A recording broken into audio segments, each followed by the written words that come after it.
How do we keep ourselves resourceful? What influences our resources? And why do we procrastinate? Our inner critic or our inner critical parent is primarily responsible for this. It blames us when our ego state is used to feeling in the position of, I'm not okay, I'm not enough. We always feel like we're falling short. When we value ourselves not for our effort, but only for the result, devaluing the effort we've put in, or even when we devalue the result itself, especially when we're used to living life on hold. After spending resources but not getting any positive reinforcement, our psyche can get frustrated at some point. Of course, for some time it will keep going, but not for long. Then we give up and don't want to do anything. We also start procrastinating and don't want to do anything when we're just plain tired. We can exhaust ourselves by wasting our energy on unnecessary moments and tasks, often without even realizing it. We might think that we're wasting our time, when really this time is what gives us the resources we need. Many people don't realize that to do a job well, you need to take breaks and spend time on activities that give you energy.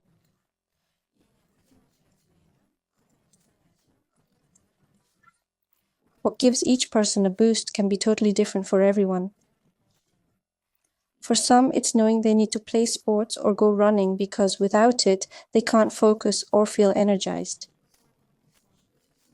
People intentionally spend time on this because they know that without it, they'll feel worse, which hurts their productivity.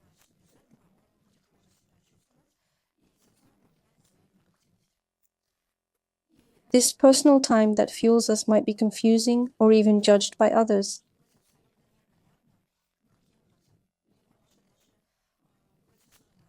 The key is figuring out what exactly fills us with energy. For some people, it might be a walk, or it could be something like relationships or time spent with loved ones. It could be playing on a PlayStation, but if it helps someone relax and it's beneficial, then there's no need to be hard on yourself. Instead, make a conscious effort to dedicate some time to this activity, this leisure, which might seem absurd to others later on. But if this leads to an improvement in your quality of life, you shouldn't care about how others view your pastime.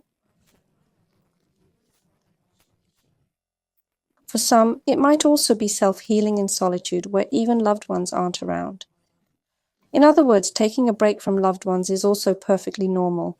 And if we understand what really recharges us and dedicate time to it without self-criticism and guilt, then even in those moments our inner critic won't punish us, and as a result, procrastination will lessen or even disappear altogether.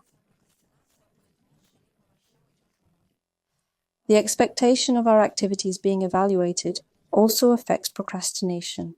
When we stop focusing on the activity and start worrying about getting positive feedback, we're pushed to try and do everything perfectly.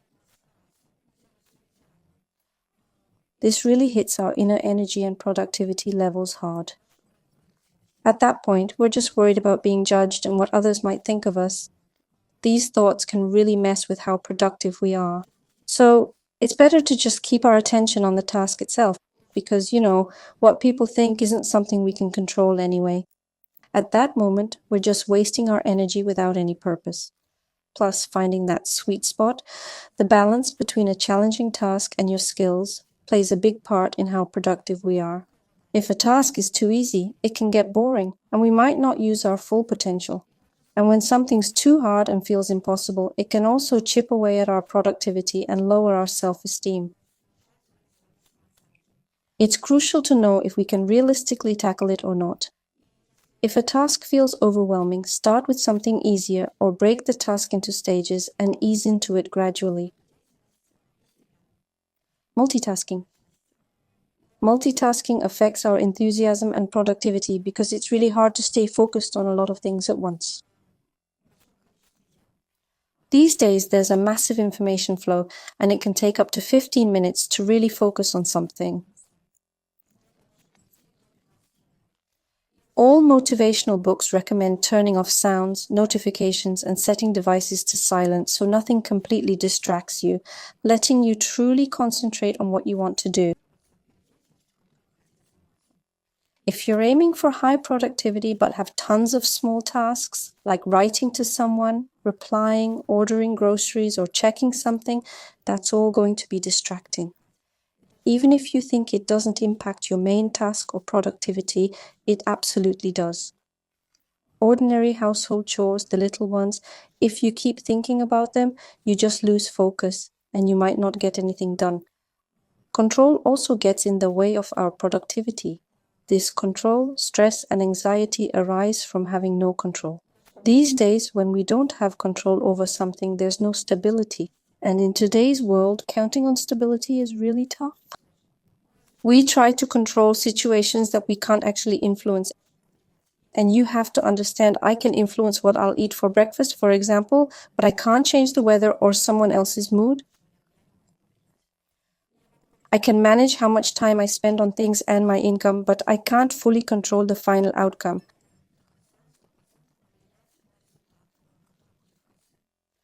And realizing that we can't control a lot of processes, that life can be unpredictable. Fatalism is this kind of attitude towards life and outcomes, and it actually lowers the level of tension. In addition, these are our values, our own values. Failure to understand them, one's values, can affect the inner critic, followed by procrastination. Because of other people's values, we can drive ourselves into unnecessary achievements. Envy and inaction can turn on from the lack of our own priorities and our own interests. That is, when we choose someone else's guidelines, we can have an internal conflict. For example, when we want to earn a lot, but in our values, figuratively, earnings are not in the foreground. If a person chooses minimalism, gives up unnecessary needs at this moment, he may well work part-time and feel comfortable without remorse that he cannot, unlike someone else in this regard, to achieve some great success or a large income, but he will be in his comfortable state at this moment.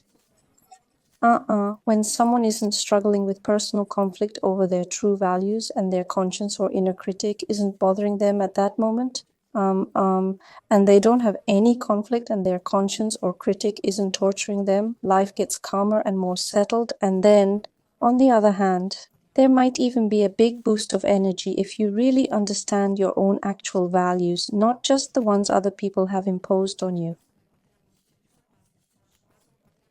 Sometimes we swap out our basic need for security or our basic need for warm relationships and support for the superficial priorities that other people find glamorous, or strive towards wealth and tire ourselves out, simply leading ourselves to procrastination and exhaustion. At least, you can temporarily drop some priorities to boost your productivity and focus on where it's more effective and important for you to allocate your resources and time right now.